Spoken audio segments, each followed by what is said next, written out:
Thank you guys for joining me here on The Connect. Very special guest. We have Kat Connect in studio with me here today. Thank you for joining me. I am so happy to be here. Okay, so Fun. you are, what is your exact title as far as? Well, my exact title is I'm a life and relationship coach. Okay. Which is different than being a therapist or a Yes. counselor, right? It's real big distinction Got it.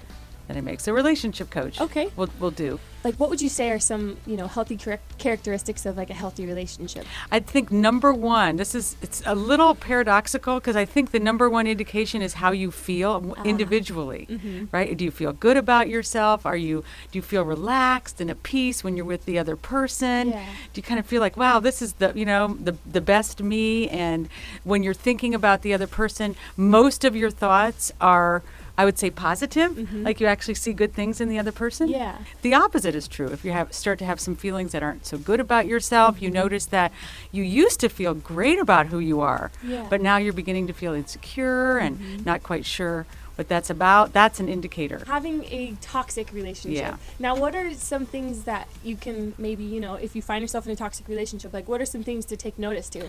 Number one with that is you start second guessing yourself. Yeah.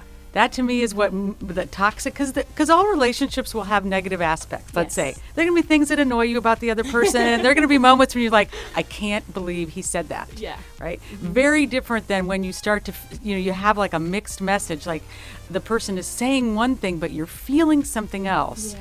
and you find that. I think two things. One is that you don't feel great about yourself when you're with them. I think there's an obsession that also happens in a toxic relationship because it kind of feeds on insecurity. So if you think about addictions of any kind, they really feed on, oh, there's something I don't have. There's something that I need here. This other person is going to give me that.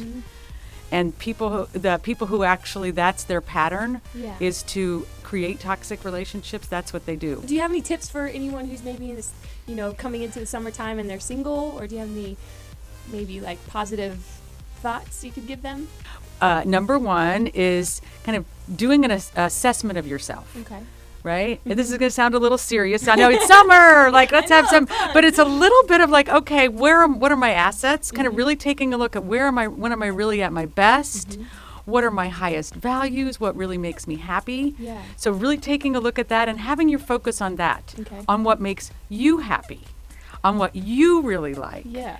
I have talked to men and they tell me number one sexiest thing they find in a woman is confidence. Wow. So if they see a woman who's looking like, hey, I am liking who I am, like not arrogant, but I'm a happy person with myself. I know who I am and what I want.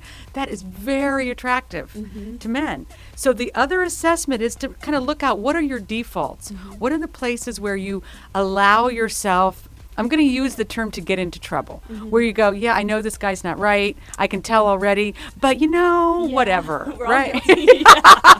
I just want to have fun. I think, right? So you just kind of know whether you go in that direction or not. If you go in with the knowledge, like really knowing, this is where I get myself into trouble. And this is really what's worked for me well. And have those two things, because I do think we need to have that little bit of a, wise voice in our ears saying, probably time to go home. Don't give this guy your number. Because here's what happens, Kasey. If you don't give this guy your number, the next guy who is much better, who feels right, that's the person who you could give your number to. And he will not come into your life if you've already gone down the direction of settling for somebody. That's true. You know how people always say, can exes, they can be friends? Is that actually true? Do you believe that can be so? Like, after being in a romantic relationship and say they went bad or good, however you ended things, can you then again... Oh, you have some big myths here. I do. Oh, wow. Okay. I would say it's possible. I think it really, and it depends on the situation. And the people, too. And the people in, and kind of, I do think there are a lot of nuances to it. Is it a couple who's been married and they, now they've parted and they have kids? And there's some things that make it really important for people to be able to get along. I have known people who just naturally, a friendship occurs and it's a healthy one. Yeah. The tricky part, you really need to have good boundaries. Right? So thank you. Well, you're so welcome. I look forward to talking to you soon again. And thank you. Yeah, thank you for your insight and for your expertise, and I appreciate you very much. All right. I'm happy to be here. Thank you.